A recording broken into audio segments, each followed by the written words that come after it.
This episode is sponsored by the people that are sponsoring one episode a month on the Patreon feed for the Life Shift podcast. Thank you so much for supporting the show, the production of it, trying to make the show better than it is the week before. And so these people are sponsoring one episode a month, and that includes Brian, Gail, Nick, Sari, and my friends Trapper and Shane at Dream Vacations. Thank you so much for sponsoring this episode this week and one every single month. It really means a lot. As you know, I am doing this whole show by myself, and all the production and everything falls on me. And so any little support helps build the show up. If you are interested in directly supporting the show, please reach out to me or head to patreon.com/the Life Shift podcast, and you can find all that information there. Thanks again. And then there's the folks who judge it immediately when they hear what I've done or how I've done it to survive. There's immediately the judgment of, she's selfish and she just thought of herself. And so that just kind of unveiled to me as you were asking the question, because the answers all are in the fact that I believed that I deserved better.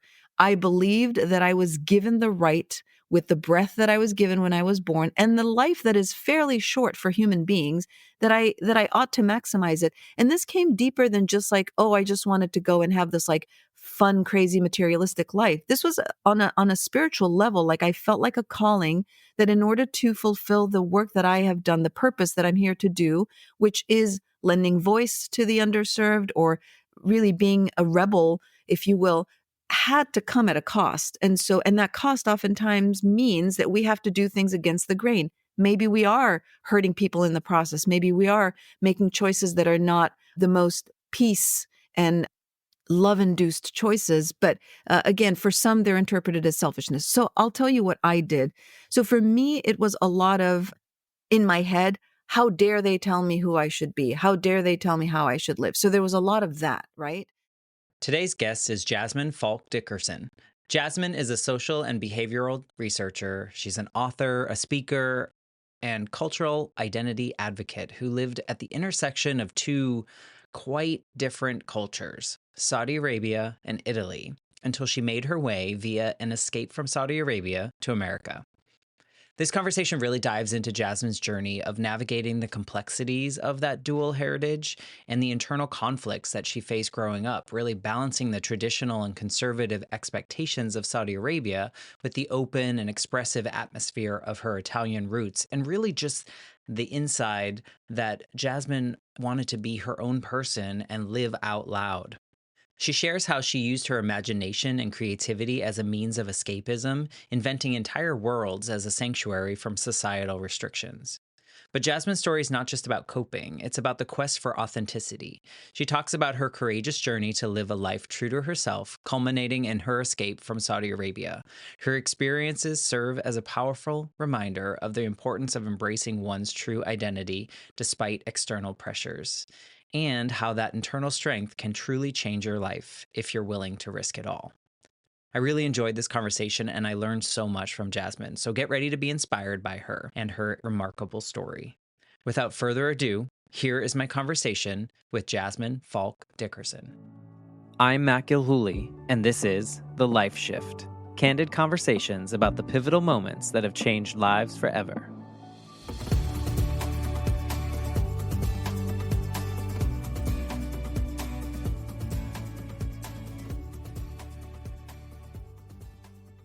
Hello, my friends. Welcome to the Life Shift podcast. I am here with Jasmin. Hello, Jasmin. Hi, Matt.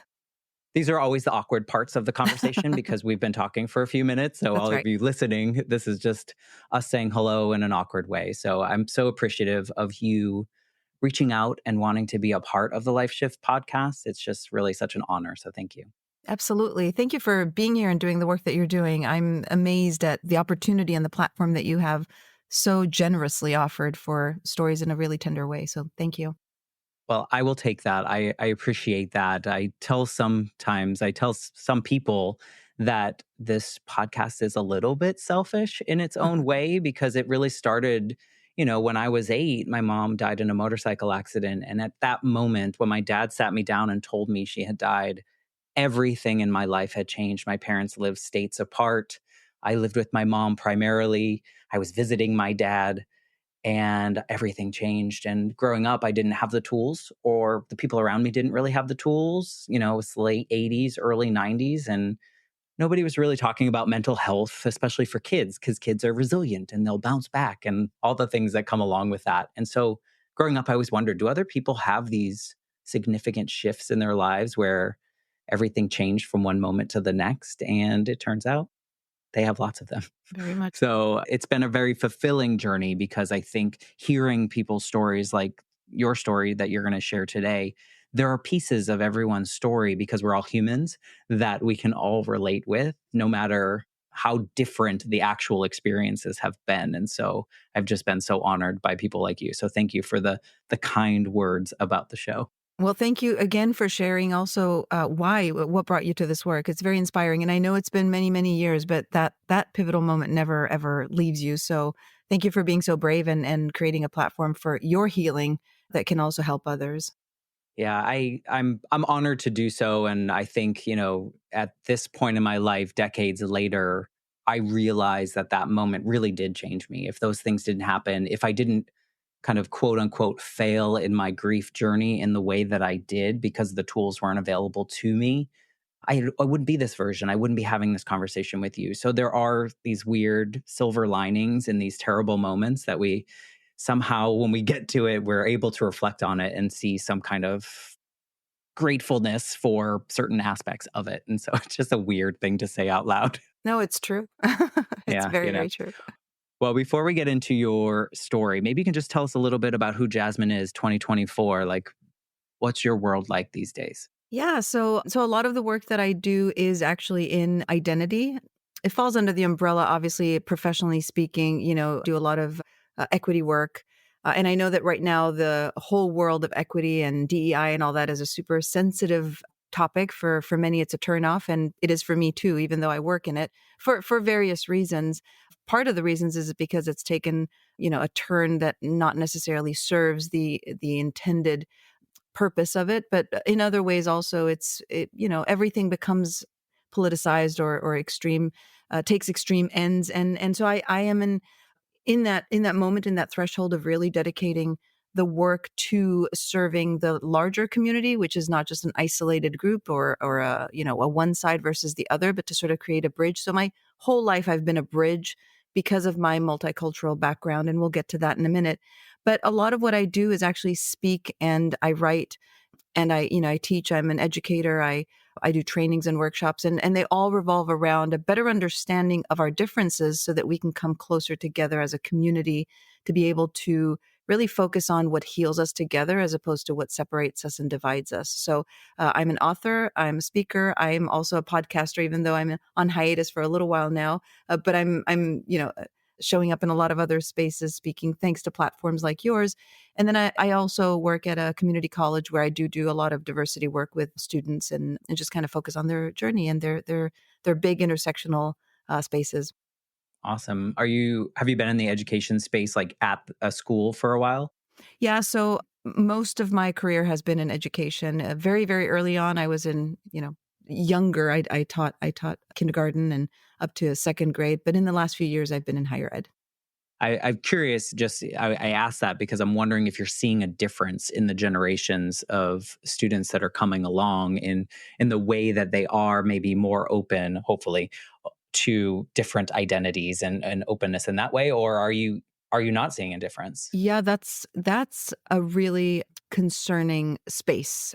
On one hand, it is a beautiful thing to see this shift and this big acceptance and this kind of broader space in which people either are accepting one another or just kind of coming into their own. But it has also created a little bit of a fracture in the community and how we see ourselves because it's created more divisiveness and more identity restrictions, if you will. So it's both wonderful and challenging at the same time. So, yeah, there is this sort of liberation, which is really powerful, but it has also created this strong kind of tribal mentality, for lack of a better word, or mob mentality, or even though I'm a big fan of tribes and tribal ideology and tribal identity. So I hesitate to use it in a negative connotation. I know it is used very often. So I'll revert to mob mentality.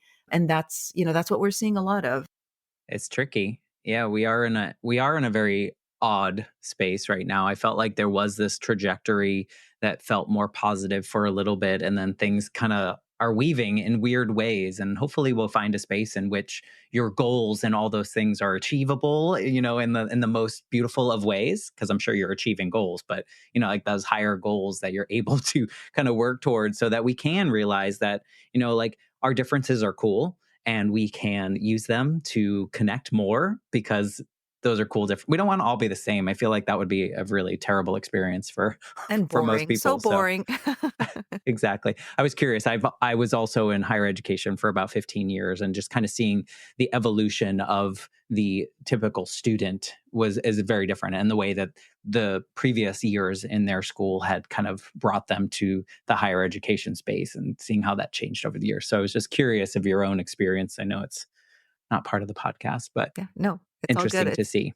talk about it all the Yeah. time. So I'm curious if you could, where however you want to do this is your space to tell your story. So however far back you want to go, but I'd love for you to kind of paint the picture of what your life was like leading up to this major life shift moment or multiple life shift moments, or however the parts that changed your life. Maybe you can paint the picture of who Jasmine was before those. Yeah. Yeah, absolutely. So there have been, and you've emphasized this several times in some of your episodes, where we come to the realization that it's not just one pivotal moment. And the older we are, the longer we live, thankfully, we see more and more pivotal moments in our lives. And I think what I'd like to do here today is just kind of give you a little bit of an idea of my background. So I grew up in Saudi Arabia. My father was Arabian and my mom is Italian, born and raised in Italy. And so my father was part of the first generation of young Saudi men who were sent abroad to study to kind of build this, for the most part, newly found kingdom of Saudi Arabia. And he was born in the late 30s, right around the time the latest iteration of the kingdom was formed. And then sometime in the late 50s, early 60s, this group of Saudi young men were sent abroad. And my dad chose Italy. Well, he chose architecture and interior design. And so Italy was the destination, as you can imagine, being the capital of the world artistically. And so he was sent to Florence, where my mom is from. And so they met there as students, and he was there for several years and, finished his studies and all that. And then they got married in Italy and moved to Saudi Arabia to start their family. So I was born in the early 70s during a time that Saudi Arabia was sort of trying to find its footing socially and also its place in the world, because it was starting to get the attention after the discovery of oil in the 1950s. And the interest of the West in Saudi Arabia. And so it was sort of in this odd space of, are we a conservative Muslim, fundamentalist country? We're also coming into wealth. And so there was a lot of, sociological shift happening there. And I was raised during the 70s, 80s, and 90s, which historically, if you look at recent history, is probably the most fundamentally oppressive and repressive time in its history. Today, things are changing in Saudi Arabia. It's opening up. And I know that there's a lot of enthusiasm around that. And that's great. Of course, I'm very happy for that. And I support that, even though I've not gone back and I don't have much of a relationship currently because I've been in the United States 25 years. But during that time, it was really, really challenging and hard for young women. And so my life sort of unfolded during that time of coming of age and being a young woman in a place where I was told that, my voice had no value and I was really to be silenced in many, many ways. And I was innately born feminist. I don't know why and how, but I was. And so that's kind of the background, painting the picture of who I am and what I come from. Yeah, wow. I mean, that's a lot to go to jump off on different places because your mom born and raised in Italy, and then she's going to a foreign country to her, and now has to adjust. I'm assuming to the culture and the changes that come with that, right? I think that's Oh, how yeah. Yeah. families kind of meld Yeah. together. And But she then did you it came along. willingly. Sorry to interrupt. No, she did it willingly. She was excited. It was all very new to her, and we're very different characters. So for her, it was all very normal. And so you can imagine kind of the shock that my parents experienced when they started to see my own discomfort or my own rebellion or, my disconnection. So you were kind of a little bit of a black sheep in that mindset of like you weren't like your parents, or you thought differently than your parents. Where you don't know where that came from. It just kind of born into that. How did it manifest the first time? It's really interesting. So I remember being very, very young and knowing that my mom was different because my mom spoke differently, even though she learned Arabic and spoke it fluently. She sounded That's different. impressive. Yeah, it is, yeah. She sounded different, she looked different, and our home was different. Our home smelled like Italian espresso and tomato sauce, you know? Our home was very Italian, and my dad was fluent in Italian, so we spoke Italian at home. But then when we went to visit my father's side of the family, it was extremely traditional. It smelled more like incense and cumin and, and I say these things not to make them, kind of small, but as a child, those are the things you notice, right? The smells, the sights, the sounds. So those were things I was noticing as early as 3 and 4, just the big difference. Now, we belong to a community of a lot of also mixed families like ours. And so I could tell there was a difference when we were with them and then when we were with my relatives or when I went to school, which was all, Arab kids and Saudi kids. And so and then we would go to Italy in the summers to visit my family. And so then my mom would shed the veil and all the women there were not covered. And so those were very obvious things that as a child I could see the difference. Now, my mom, being an adult that was going into it and choosing it and, adapting, you're reasoning in a very different way. But as a child, I think that's why it felt so odd, is because no one was talking about it, but I could tell there was something there. Do you recall, like, being young and actually saying something or bringing that up and, like, being a little divisive, if you will, as a kid? Because kids can Yeah, be that way. totally. Yeah. So I was a very sensitive child, even though I had a strong personality, but I was also very stoic. And so I would think a lot. Like I had a lot of anxiety, but I didn't talk about it because I was too, again, stoic and proud. When I would share things with my mom was always very diplomatic in answering, giving good answers and kind of guiding us through sort of this space of like, it's okay to think and process and, you know, th- explore these thoughts, but there's also a reality that you have to accommodate and adjust to or with. And so things like, for example, if it is, and I remember like my Saudi relatives, my cousins and my uncles, they would ask us, which do you like more, Saudi Arabia or Italy? I mean, of course, because they'd never been. And so they knew we were the kids that, would come and go. And I remember distinctly my mom saying, and I know it came from a place of respect for her, but for me, it was a little jarring. She would say, "You have to say, I like both the same." And in my head, I was like, "No, I like Italy more," but I couldn't say that. So that's a moment where I remember being kind of redirected, or going to school and my mom, both my parents telling me, just don't ask too many questions, especially in the classes where, you're studying religion and cultural things. And it's just like, it was more just don't express that too much in public. Don't talk about it. And I understand why. It was a dangerous thing to do at the time. Yeah. Well, and it sounds like you were allowed to do that at home, though. It wasn't like you were fully stifled at home No, as not at well. all. That must be really confusing, though, too, because you're like, you can be your full self here, but when you go out there, you need to put on your mask and pretend to be who you're not. But Totally. And I think that is the root of probably the majority of kids in my generation that are a lot like me, that also came from kind of two cultures that struggle with the most is it. And maybe this is a problem for most of third culture children anyways, just that where you can be authentic and where you have to kind of play this narrative that is more in alignment with the environment, and it's really intense. It's that whole thing that we now talk about and call code switching. yeah, it's very confusing because I'm just thinking of this just child going to Italy and being able probably to do whatever you wanted in a way or think however you wanted out loud, and then having to go home and kind of being shut down in certain ways. I don't even know how you navigate that. How did you navigate that without kind of losing your mind? Or like, I Yeah. feel like that would be so debilitating as someone that wants to think freely, that wants to do all these things, but yet you know that if you do, there's trouble to be had. How do you like, does you hit a wall at some point? You kind of do, but you also create a lot of escapism. And that's the beauty of childhood, I think, is that having that imagination that is endless and has no boundaries. And so I lived in my head a lot. My siblings and I and some of our close friends, we invented a whole world, and it had a name and it had, characters, and we invented a language. So on one hand, the fun piece was that kind of inventing this whole world. But on the other hand, it was me just in my own thoughts and kind of envisioning. And this was also during the time of, New Age had kind of slowly and quietly arrived into some homes in Saudi Arabia. And my mom was very immersed in the New Age teachings like Louise Hay and all that good stuff. And so I did a lot of that, just that kind of mental practice of law of attraction and just kind of creating, even if in my head I knew that it was probably going to go nowhere, it just felt good to live there. And then there was the piece of just sort of my artistic heart, which is this was the time that Michael Jackson was huge, was Thriller. And so I would dress up like him in the privacy of my bedroom because you couldn't do it outside, and then just kind of dance and listen to music. And so escapism really was the answer.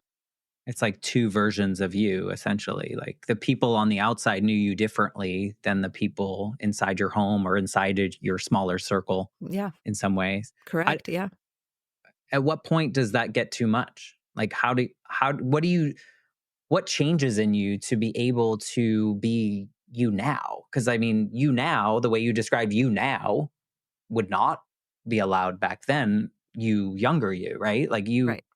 somehow you still allowed yourself to grow, because I think there's a lot of us, and maybe myself included, especially as a child, when things were shut down, like for me. And I wasn't allowed to dream in my own self because I think it was like a protection. But it almost sounds like you were like, I could do, like I can blow up this part of me in a Yeah. good way. Like I can expand because I know how to code switch, I guess. And like you explained, like I know how to go that way. So how do how do you get to be you? So this is really, I'm having an aha moment right here with you, listening to you ask this question, because here's what I've realized, and this is recently, especially having done more of these talks since my book has come out. So the category of people who hear my story are broken into two. One, which is the folks who are like, "Oh, this is so great," and there's a lot of, appreciation or even admiration, which is, not necessary, but like there's a lot of positivity coming out of folks who have a lot of empathy and compassion towards people who have had a little bit of a different struggle, right, from kind of the norm. And because this is a very unusual circumstance, I know my life and my story is very unusual. It's not very common. And then there's the folks who judge it immediately when they hear what I've done or how I've done it to survive. There's immediately the judgment of, she's selfish and she just thought of herself. And so I that just kind of unveiled to me as you were asking the question, because the answers all are in the fact that I believed that I deserved better. I believed that I was given the right, with the breath that I was given when I was born and the life that is fairly short for human beings, that I ought to maximize it. And this came deeper than just like, oh, I just wanted to go and have this like fun, crazy, materialistic life. This was on a spiritual level. Like I felt like a calling that in order to fulfill the work that I have done, the purpose that I'm here to do, which is lending voice to the underserved, or really being a rebel, if you will, had to come at a cost. And that cost oftentimes means that we have to do things against the grain. Maybe we are hurting people in the process. Maybe we are making choices that are not the most peace and love induced choices. But again, for some, they're interpreted as selfishness. So I'll tell you what I did. So for me, it was a lot of in my head, how dare they tell me who I should be? How dare they tell me how I should live? So there was a lot of that, right? And I would say the shift, the pivotal moment for me was when I literally transitioned from puberty to what there is considered adulthood now, which is when a girl menstruates. When a girl gets her period, that's when she officially becomes a woman. And so for me, it was, I knew this, I could hear it. I heard it, at school. It was taught, just casually because it's part of the culture. And I heard a friend of my mom's who was an Italian woman, also married to a Saudi, loving woman, she's just like one of my aunts, like, adopted aunts, if you will. And I heard her asking my mom, and I was the oldest girl in our little circle of friends. And I have a brother who's older than me, but in the girls' circle, I was the oldest. And I heard this lady ask my mom, has Jasmine become a young lady? Meaning, did she get her period? And and my mom said, "Oh, no, not yet." That was it. And that, Matt, was my shift, because when I heard these two women talk about it, I thought to myself, first of all, how dare they talk about my personal business? Second of all, that means they're waiting for me to go through this big, transition, because I'm the first girl of these bicultural kids that's going to now conform to all the expectations of society. And I'll tell you what, I got my period just a few months after that, and I hid it. I didn't tell anyone for an entire Good. year. Wow. A year. A Look year at you. until my No. younger sister got her period, and then I disclosed Mhm. it. But that was a shift for me. That was definitely a pivotal moment. Yeah, because you hear it and you're like, "Well, what kind of plans do you have for me?" Like, Exactly. because I'm assuming that that's kind of how things are, well, they're kind of, there's a societal way of going after you become a woman at the tender age of 12 or Yeah. 13 or Well, mine however was old. 10, so there you Oh go. god, Yeah, no, I was that's, 10. yeah. Yeah, I can't imagine. I could imagine how, I mean, I can imagine how hearing that you're like, "Wait, yeah, but I want to define my life. exactly. I don't wanna do all the," like, were you anti the things that other people were doing? Or were you like, "I Hmm. could do that, Mm. but," Great question. So looking maybe back n anti is too strong, but, yeah, like, were well, you like, "Eh." but that's why it's such a great question because now as the mature adult that I am and the person that, promotes everybody to accept everybody's choices in life, maybe today I'm not anti anything, but at the time I probably was because it was an imposition on me and my choices. So perhaps at the time I was way more anti than I am now. I mean, now I'm a lot more neutral about it, but I don't dismiss the fact that it happened and it needs to be talked and it needs to be addressed because you can't just bury history, right? Well, and I think of anti more so, not so like in general, but like for yourself. Like, I don't want to do that. Like, I want to do this, or I want to be a ballerina, or I want to be Michael Totally. Jackson, or Yes. I want to be something that other people aren't telling me to be. Oh, yeah, and then I Whereas, was very anti. I was very anti. well, You are okay. correct. Yeah. I mean, because where on, like, growing up in Massachusetts, like I felt like I had four choices of a career. Like when I was that age, when I was 10, like I had to be a lawyer or a doctor, like there were like four things that I could be. And I was like, okay, well, I guess I have to choose that. Whereas you were like, no, like the sky's the limit. Now I just got to figure out how I get to that sky and be able to do that. And then hearing someone ask, like, okay, when can we start the planning for Jasmine? Because here's how we're going to lay this out. I can imagine how that changed you.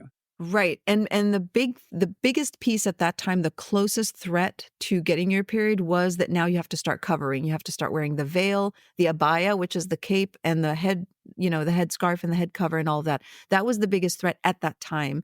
Even though for a lot of girls, that's a step closer to even getting married and all of those things. That wasn't on my radar because my parents were very progressive from that standpoint. It was, you're not going to get married young. We're not going to make an arrangement. You're not going to marry your cousins, like all of the traditional practices of how girls get married. My parents were very, very clear on those boundaries, but they were not going to let their, young girl who's now, post, puberty walk around in society not covered because that was the law.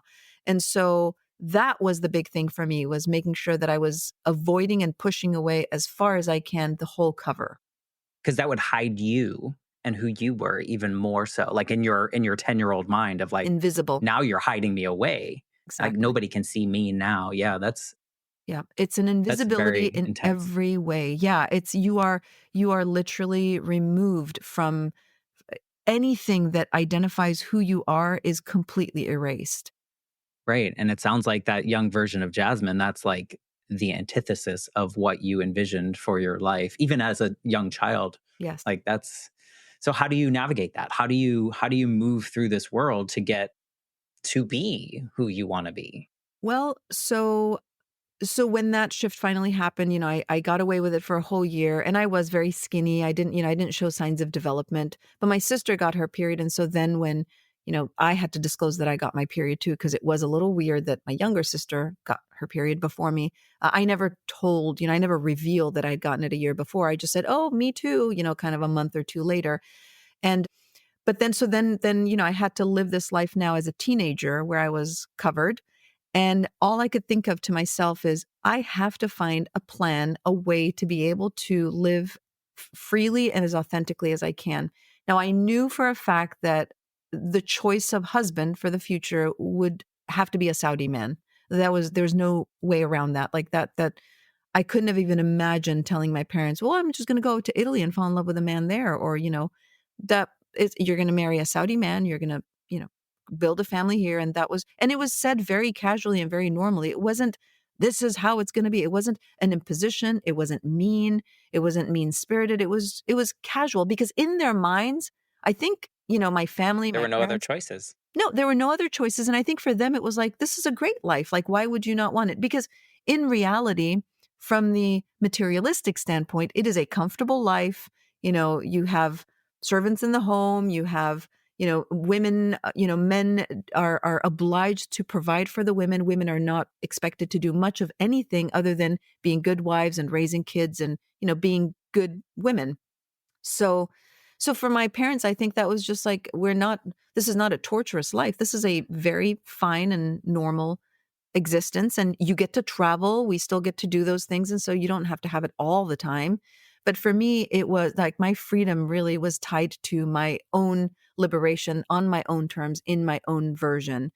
And so I started to think, okay, if I have to get married to a Saudi man, I've got to find this man myself. And I need to find someone that is compatible, that kind of feels the same way I do. Either he's mixed like me or he was raised in the West and has some sense of openness that he would not expect me to be the little wifey that's, covered all the time or that doesn't have. And that's kind of what I sought out to do. And I did. I met this young man who was a couple of years older than me, and he was born and raised in the States. He was Saudi, both his parents Saudi. And so, I mean, it was a sweet friendship. It was secretive, obviously. And it was, we had a great time, and we would have been the perfect first girlfriend and boyfriend, kind of the great, relationship that you start with. I was 16 and he was almost 18. And so we ended up getting married. You were kind of hedging a little Pretty bit. much so. Yes, yes, yes. Because, Mhm. at that point, I'm like, okay, I know my parents didn't want me to get married super young, but I had to I had to have a plan to where I knew that, okay, once that time comes, 18, 19, 20, where, you know, people start knocking on the door because those marriages are still very arranged, families go looking for brides and things like that. So I had this plan. And again, we had a great early, young, youthful relationship. It was, very, very innocent until we got married, obviously, because you don't date openly there. You don't spend time together there. It was very, very, very innocent. But we talked on the phone, and I did have eventually, the blessings of my mom and my brother because they knew that we were kind of serious. So that's kind of how the initial plan of me getting some space to breathe, where I knew that I was basically the architect of my life, and I was going to design what path it was going to take. So you had like a 50% of what you wanted in a way? Like, Yeah, because you were able to, like, kind of freely think and be yourself at home, but still had to conform. So it was like a continuation of your childhood in a little bit of a way, right? totally. With the caveat that he felt the same way I did, and he wanted to also potentially live abroad or, Okay. leave that circumstance and that environment in our everyday life and just kind of seek maybe go abroad and study, finish our degrees or whatever. So he had the same idea, is, yeah, it would be great to start a family and give our kids the childhood that he had, which was in the US. And so he wanted that as well. But that's not how it went, because after we got married I was 19, he was 21, and things started to change because he was, spending more and more time in that environment. He had a job, he liked his job, had his family. So he was becoming more and more ingrained in the culture and in the society, and I was becoming more and more radicalized in my absolutely not, this is not what I want. I was becoming more emboldened and more empowered while he was becoming more conformed. And so that definitely got in the way of our marriage. And thankfully, you know, both of us, but especially me, had the mental recognition that it's not time to have kids until we really feel stable. And so we never had children, but that marriage ended after 6 years. Wow. Is that something that is, like, culturally okay and those kind of, like, was that another battleground that you had to navigate with a divorce? Well, as a woman, yes. As a guy, as a man, no, not so much for him. I mean, divorce is very rampant there, unfortunately. And I say unfortunately, I mean, I say unfortunately because it's usually the woman that has less of a choice. It's usually a man's decision.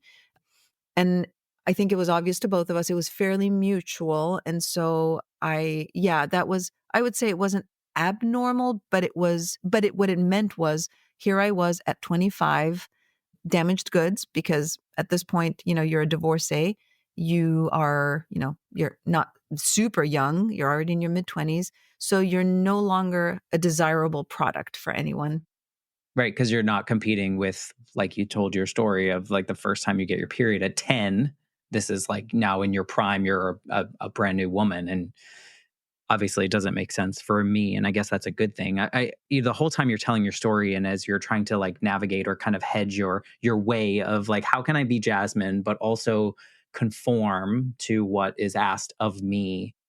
Part of me is curious, did you battle any kind of like internal like depression or things that came along with that? Because I can feel like how hard that would be when every time you turn a corner, someone's telling you you can't be yourself or like how you feel inside. That's a very thoughtful approach. Thank you for that. Thank you for creating space for that. The truth is yes, I had suffered with anxiety my entire life, and I didn't know what it was, obviously, until much, much later when I was in therapy. But anxiety was People like don't a talk about it. no, not at all. And remember, this is a time and place where none of these mental health issues were even, an idea that people even could have imagined. So anxiety was extremely strong in my body, in my psyche. I probably had a little bit of depression here and there, but I think I'm also very, stubborn and very strong-willed that I was like, okay, I'm not going to let this get me down. But the anxiety was extremely debilitating at times. I won't say that I ever got to the desperate point that I felt like I had to, do anything drastic. Thankfully, I was fairly balanced in that way because I don't know, I think stubbornness is it can be a really powerful tool when you're trying to survive. And so I think my stubbornness was really there. But I think the hardest thing I will say is the fact that I really don't know where this comes from, but I felt a really powerful indignance. Like I was so indignant that as a woman, I had to accept, adhere, and conform to all of this. I could not wrap my mind around it. And I know it made people a little uncomfortable around me or even upset. And now keep in mind, a lot of these thoughts and feelings I kept to myself, but it was obvious that I was a little, combative on some things and some topics. Now, the other pivotal moment that happened, and this was right around this time, right around the time that I was married, kind of approaching that last couple of years before my divorce, the satellite TV was in Saudi Arabia because, over there's a lot of restriction, a lot of censorship. But satellite TV brought to us the world in more ways than, those of us who traveled. And at the time, Oprah Winfrey was huge. And so I was watching the Oprah Winfrey show, obviously somewhat secretly because it wasn't like broadcast on like Saudi TV. And this is the 90s when Oprah was really focused on women issues, women empowerment, women who were victims of abusive relationships. Now, I was not a victim of an abusive relationship, thankfully, but I was a victim, or I felt like a victim of an abusive environment that was orchestrated in a way that did not give me the freedom, right? So I started to watch Oprah. It literally became like my church, my sermon, whatever you want to call it, my mosque, whatever. And kept saying to myself, wow, yeah, like I can do this. I can do this. And so that was a really big piece of how I felt like, you know what? I'm just going to do this, and then plan for my escape once I was divorced. That's like, I can't even imagine. I guess that's a good thing.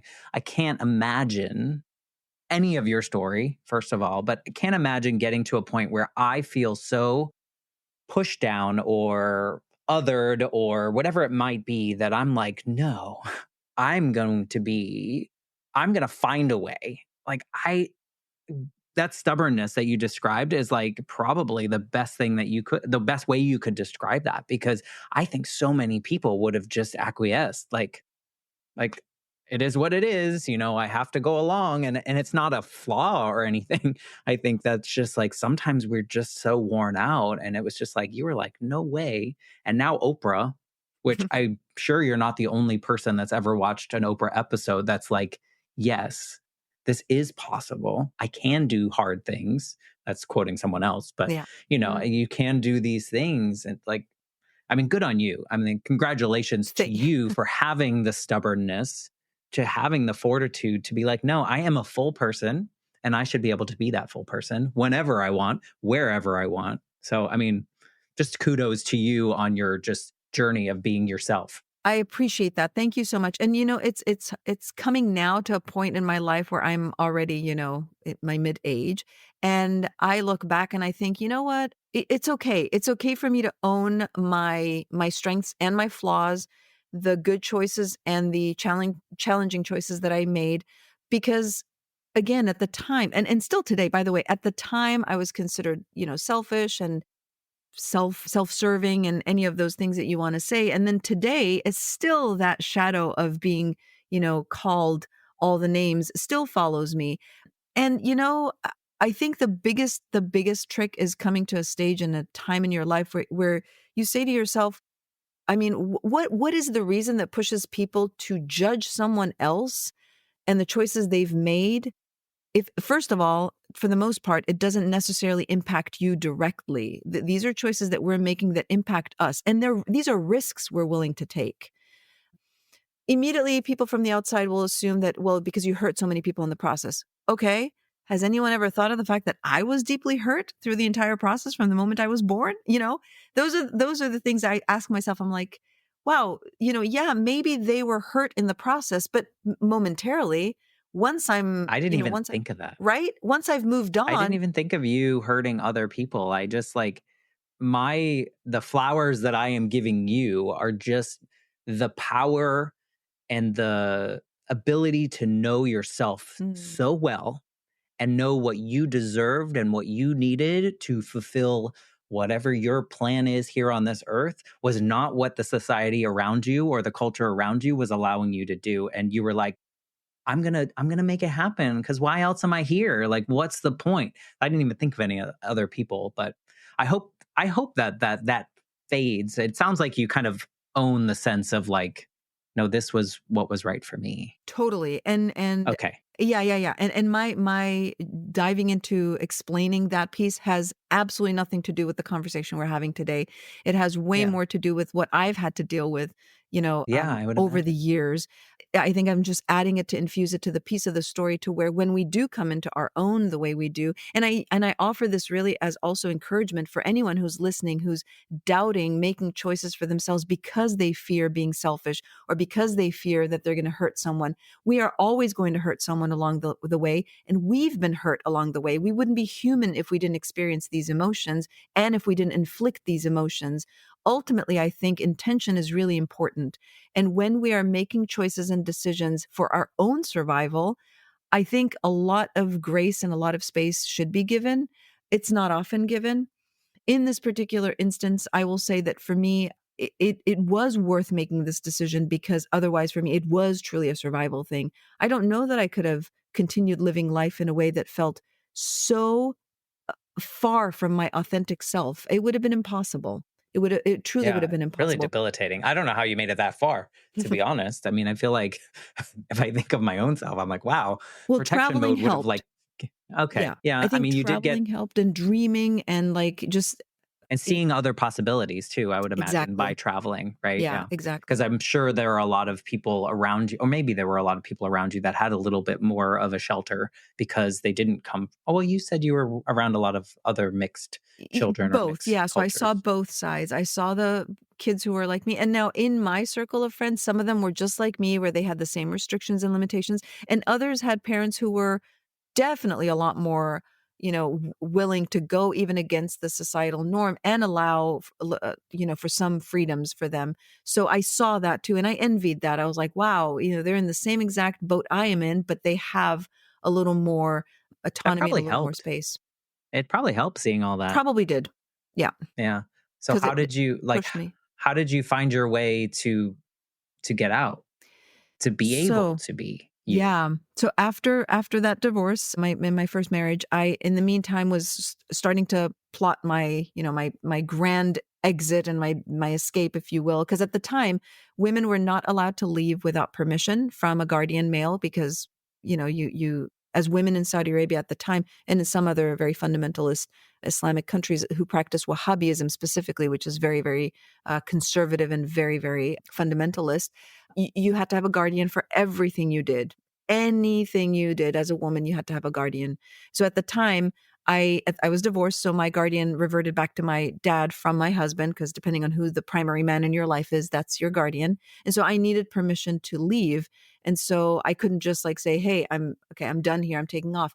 Now, my dad was, like I said, very progressive in many ways, but in other ways there was still that stigma of society, and upholding this standard and being, a good citizen and doing all the right things. And so he would not have been thrilled about, me even asking, let alone granting me that.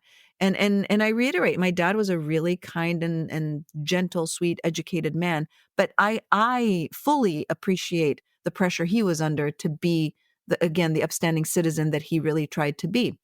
So of course, the choices I made, hurt him or brought on, grief and all of that. I recognize that. I understand that.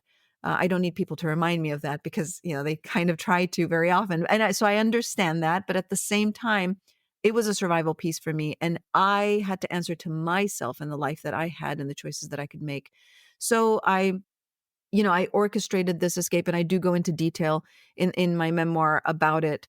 But basically I did. I found a way to where I could travel to Italy, which was a place my dad had no problem with me going to visit my aunt. And my aunt was very, very sick actually at the time, and was really on her deathbed. And her older son, who's my cousin, closest, relative of mine. He's like an older brother. I told him everything that was going on. In the meantime, while I was planning all this, I also met and fell in love with an American man there. And he knew that I was leaving. He was working there, but then he decided to also leave. And he said, we can just go together and start a life together. My original plan was to go to Canada, where I have a very dear childhood friend there. And, she's also a big part of the book. But then when I met him, I was like, okay, well, maybe I need to make some changes here. And so very creatively, I got, those permissions, the letter, the visa, and all of that. And that's when I left. And when I arrived to the United States, I told my dad that I was coming here on vacation with my Italian cousin, which is how we got that permission. But then I said to him that, I found a school I'd like to continue. And my dad was big on education. So I kind of bought myself time to stay in the US, figure out what I was going to do so that my dad also didn't feel like I had to be back in a couple of weeks, and just kind of in an easy and soft way unfolded the information to him so that it wasn't abrupt. It didn't go great at the beginning, but eventually he came around, and it just was. Did it feel like, and forgive me for if this sounds wrong, but did it feel at the time like you were on a grand escape? Like you Oh, were completely. plotting some kind of movie in which each dot had to go perfectly. Did it feel Oh, like that? yes, because up until I left, no Saudi woman had successfully left Saudi Arabia safely. Either if she had left, she left with the blessings of her family, which was common. I'm not saying I'm the first woman to leave. There were women before me who left with the blessing and the letter and all of that from their dads. But for a woman to leave against the will of the father and the country and whatever, that had never happened. Anytime that attempt had been planned, women often got caught. And they did not end very well, because they had really, difficult traditional families. I knew that if I had gotten caught, or if my dad knew, it wasn't going to be the worst thing. I mean, he'd be disappointed, but I knew my family wouldn't hurt me. The government, maybe wouldn't have handled it very well at the time. Again, things were very, very different. But absolutely, I was terrified till the last moment. But I kept telling myself, I'm divorced, I'm damaged goods. There's not much I have here as far as choices in my life.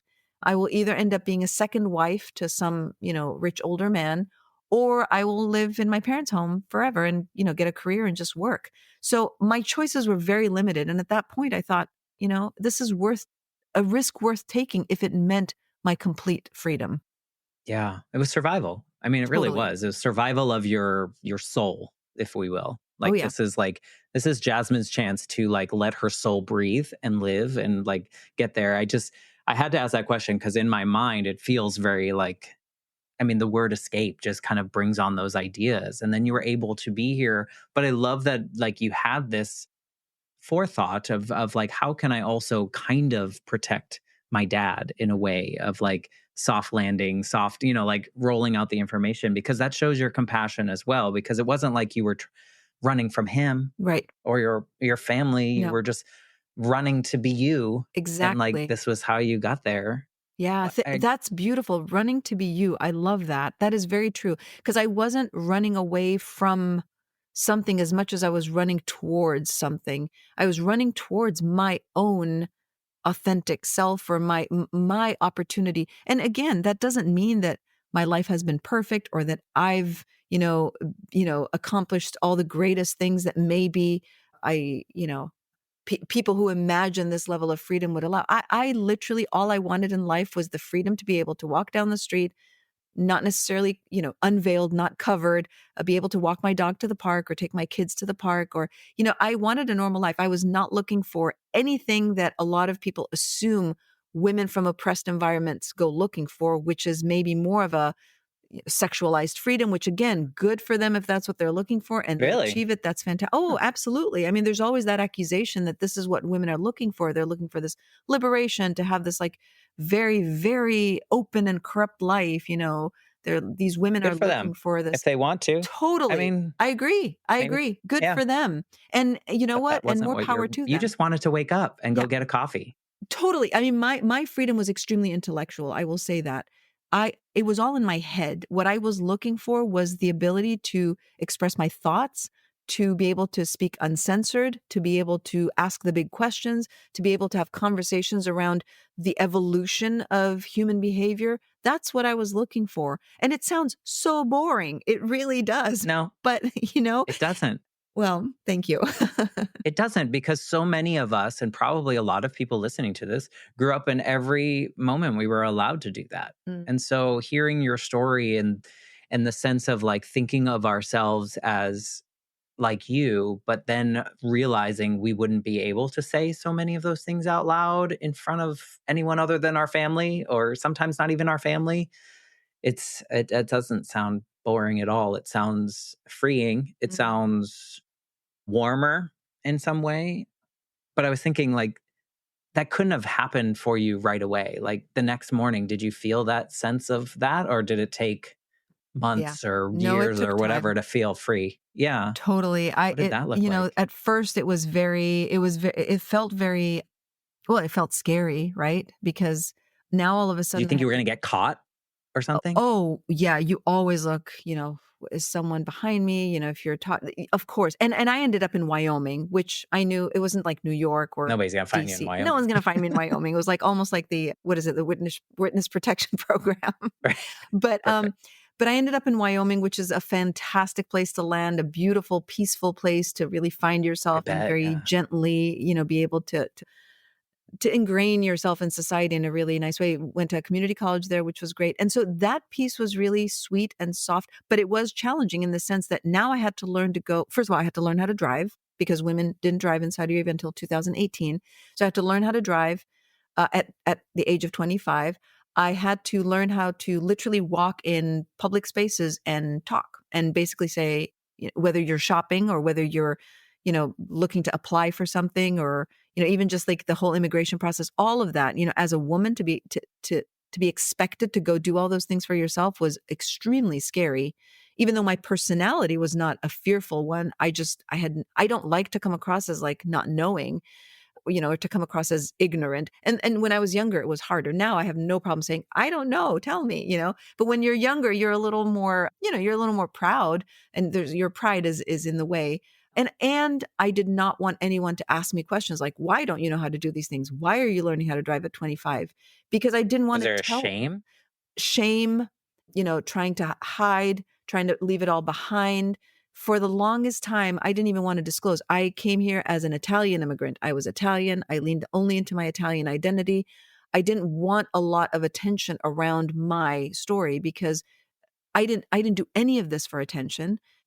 And you're right. And then there's the fear, and there's also the shame of not wanting to share things that may then be interpreted in the wrong way. But I had to come out of the closet after 9/11, which was the most horrific, episode in our modern history that we can remember. 9/11 caused, immense tragedy and trauma and pain here in the United States. The victims that were lost. I mean, it was all such a horrible tragedy. And to think that a big piece of that was, well, not a big piece of it, it was by cause of the very supposed people I came from. And that's not to say that that is who they are. That is absolutely not who they are, but that's who they became. 15 out of the 19 hijackers were Saudi. They were all Muslim. I was raised Muslim. I don't practice any religion now, but I was, so these were my supposed people. And so at first I wanted to distance myself from it, but then I started to hear so much ignorance around the interpretation of who those people were, who these lands are, or what these lands are. And there was just such ignorance around it, sadly. And it's not out of malice. It was just sheer ignorance. And so Ignorance, yeah. I felt obliged. I felt responsible to be able to be, again, the bridge that I was talking about, to help people understand the people are wonderful people. This is still a very, very rich and ancient culture.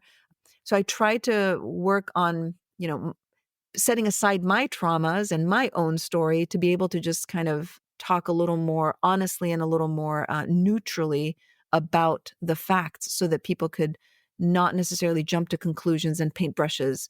It was hard. It was hard. Did that although did building those bridges help you in your own, like, acceptance of some of those things as well? Because I mean, I think it sounds like it could. Oh, very much so. Yes, absolutely. I think my healing came through that because I was definitely forced to face, all of the realities. I was forced to face myself. And at that time, I was also pregnant with my firstborn, who technically is my second child because I also have an older bonus son. And so I was full on mom now, and I had to be honest in how I raised my kids. I couldn't deny them, part of their mother's history. And so much healing came through that. And then I was also given the opportunity to teach classes at the University of Wyoming, where they were classes that just kind of opened up an understanding of the Middle East, an understanding of the region, an understanding of the religion. So that was extremely healing as well. And my intention is never to go into spaces and criticize anyone. When I speak of my story, that's my journey. But when I speak of, regions as a whole, I always say, addressing human rights violations is one thing, and it's very important no matter where in the world we're talking about these things. But when it comes to culture and cultural practices and norms, I think spaces and places need to be given the time they need to go through their own evolution. And even though that whole region, that whole Middle Eastern region is seeing, incredible progress, let it be on their own terms. The imposition from the West oftentimes in those spaces creates far more damage than it does good. And I say this from experience because when I was growing up there, the 70s and 80s initially were, yeah, they were a little tough. And there was a lot of internal reasons why the oppressive religious movement came about. But the biggest threat came when the United States landed there, not just for the oil, but also as a military presence. It definitely aggravated those religious people. And so it's kind of a double-edged sword. So I'm of the idea that unless there's human rights violations, which there often are, interference from the West should only be to protect human rights, not to force people to Change. conform and change. Yeah. Absolutely. Yeah, because I could imagine if someone's coming to force you to change, then you're just gonna stick to your guns even harder. Yeah. Not literal Makes guns, it but, worse. like, yeah, you're gonna stick in the mud and you're gonna hold on tighter to all of those things rather than evolving like you mentioned. So I can see that. And I think part of the reason of me asking the question about did the bridge building heal you, because I think it helps you see that the environment that you were in was okay, if you will, but it wasn't okay for you. Yes. It wasn't okay for who you wanted to be, who you dreamed to be. And if there was a way for you to be you, you couldn't do it there. Mhm. Yes. And it sounds like, by explaining that to other people and like saying like this is the culture and this is why the culture exists in this way and this is why people do it this way and so many people actually like doing this and it just wasn't where my soul wanted to be at that time because I couldn't do the things that I wanted to do. So I can imagine how that could be a healing journey in its own self. 100%. 100%. I mean, you hit the nail right on the head. That's exactly it. The healing is for ourselves, and if the healing is genuine for the purpose intended, which is our own liberation and our own authentic selves, it really should not have any there should be no need to impose any radical change anywhere else. I have no interest of, imposing any radical change anywhere, but I do want the integrity and the respect to be given to me and people like me who need to find their own authentic selves and be given the right to live that life for themselves. Yeah. Yeah, and I would think and maybe when you were in your process of escaping, there was more anger held there in that part because you had to it, like, had to fuel you to get you out. But then having the time to reflect and be like, "Okay, well, it just wasn't the right fit." Right. Like, we just didn't mesh well together in this space. It's so fascinating. Do you see yourself as a different person now because you can live out loud, or do you still feel like the same Jasmine? Oh, wow. Okay, so this is interesting. In some ways, I definitely feel like I'm still the same Jasmine. In other ways, I feel like I am a completely different person. And I will say that as much as the change has come from that bridge and the healing from that bridge, like you so beautifully, highlighted, while a lot of that healing and that growth happened due to, the evolution of experience and the evolution of time and the reflection, a lot of it also comes, well, first of all, age will do that. And if age doesn't soften you, I don't know what will. On one hand, it softens you towards, the world. And on the other hand, it makes you like, I don't care anymore. And it gives you like this shield of like, truly, I don't care. If we're lucky. If we're lucky, well, I recommend menopause for that. So, but the other piece with that that comes with that is this.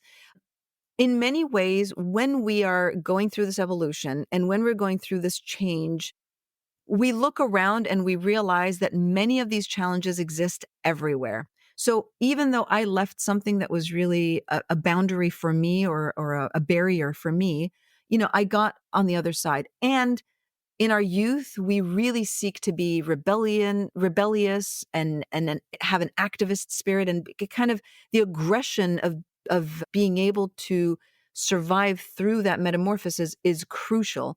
But when you get on the other side, or you get to the other side, and you get to the place that you're now feeling like, okay, I've achieved kind of the big things, you soften a little bit and you become an advocate. And I speak to this very, very often, the difference between an activist and an advocate.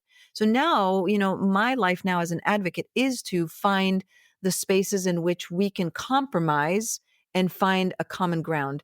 And no time more than now do I feel it, because these threats are happening even in Western societies, even within the United States. I'm living in a time now where much of my agitation and the need to have these conversations and to continue to push for this work is not just because of my story and my past. It's literally because of what's happening right before my eyes here in the United States and in Western societies. What about if this Jasmine, 2024 Jasmine, could talk to the one that was overhearing her mom's conversation with the neighbor or your adopted aunt, if you will? What would you say to her about this life that you're living now? Wow. Oh. Well, I would say definitely believe in yourself and be patient, because patience is not my strength. So I would say definitely be patient and believe in yourself. And I would say shed the shame, because I think shame really debilitates us. And it's usually, this shame is, we don't even recognize it as shame. We see it as guilt. I think guilt and shame are they're married to each other. They can't exist without, the one without the other. I think on the surface we think it's guilt because we feel like, I feel guilty if I do this, but deep inside where it comes from is this voice that really has built this shame inside. So I would really encourage her to just say, you know what? I don't care. It took me a long time to get to the point where I now say, I don't care. And I say it not as elegantly as I don't care. I say Right. it a lot more aggressively than that.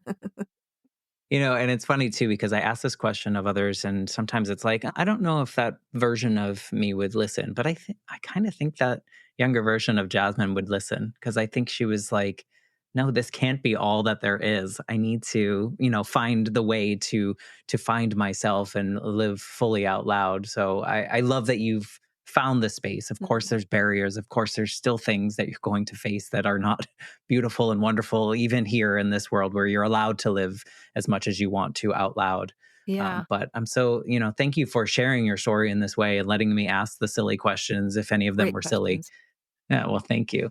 What you just said, it makes me sad to know that some people think that the young version of themselves wouldn't listen. Because after writing my book, the biggest thing that I realized was how damn amazingly strong I was as a child or as a young person. And I think all of us have that. You have that. I mean, you've been through an extremely traumatic event. So that was the big revelation. So I recommend that people really reflect and maybe even write a little bit, even if just for themselves. You'd be impressed with the young person that you were. Yeah, I I'd like to think that. I think, through some of these stories, I think some of those children maybe wouldn't listen because everything seems so Mhm. far-fetched in a way like how is that even possible? Even in yours. But I just feel like the way you described the younger version of yourself, I just think she'd be like, got it. Let me Yeah. take that note. Let me move with that. If if people want to like read your memoir, find you, get in your space, like what's the best way to get connected with you, Yes. Jasmine? So the best way to find me is probably my website. It's all one word, jasminfaulkdickerson.com. And I'm guessing you have the spelling of my name correctly. And so that's on my website. Everything is there. My book is on the website. Currently, it did really well on Amazon. It sold out. It hasn't been back for a while. I think it's back ordered or whatever. But the best place to find it would be through the publishing company directly, which is BookBaby. That link is on my website. I'm very active on Instagram. That's probably also a place where folks can find me. That's jasmin.falk.dickerson. I do have a YouTube channel. I'm kind of working on being a little more active there. My podcast is called I Want You to Meet. But yeah, find me on one of those socials. And I love hearing from people, by the way. I really do love, and I try to respond to everyone as best as I can. I love it. I will share all those links so that people can find you easily. That's the best thing about podcasts. Just open the show notes and just click the. Well, that's not the best thing. Yeah, That's a great thing it is. about podcasts is being able to click into it. And I encourage you, if you're listening and something that Jasmine said resonated with you, reach out to her and connect with her and see what's going on in her world. Or if there's a person in your life that needs to hear this story, we'd love it if you share this episode with them because it's not necessarily they're going through the same experience that Jasmine had, but I think a lot of people have had the feelings that you've had and felt a certain way and felt like they couldn't do certain things. And maybe by hearing your story, they'll have a little bit more confidence that they can. So thank you for sharing it in this way. Of course. I always say our stories are not common. My story is not common, but the feeling is very common. So thank you, Matt, for having me. I really appreciate you providing the space and allowing me to come join you. I appreciate it. And I thank you for the conversation. It was really inspiring. So thank you for that. If you are listening and you want to leave me a little review or something like that, I'd love that. That would be wonderful. But otherwise, I will be back next week with a brand new episode of the Life Shift podcast. Thanks again, Jasmine.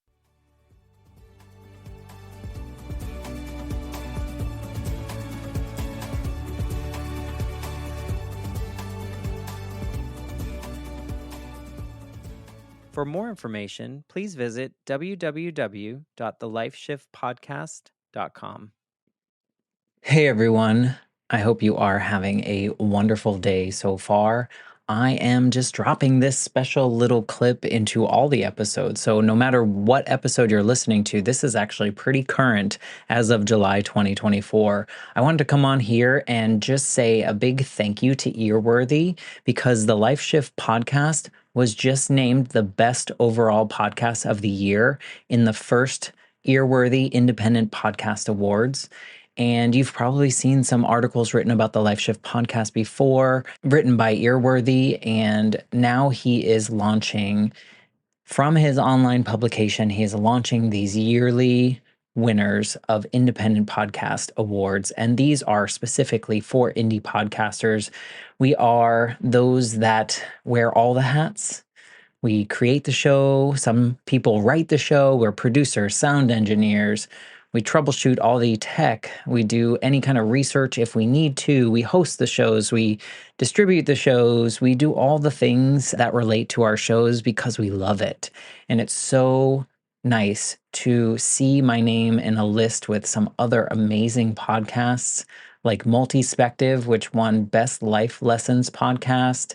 Salad with a Side of Fries won Best Health Podcast. Bippity Boppity Business won Best Business Advice Podcast. And there are so many more. And so I just want to come on here and say thank you to Earworthy for not only doing these awards every year and just honoring some of us indie podcasters that sometimes feel like we're just shouting into the void, but we're not. We're just doing what brings us joy, and hopefully through that work it brings other people joy. In my case, for the Life Shift, I hope that each episode finds the ears that needed to hear it the most so that they feel a little less alone in their circumstance.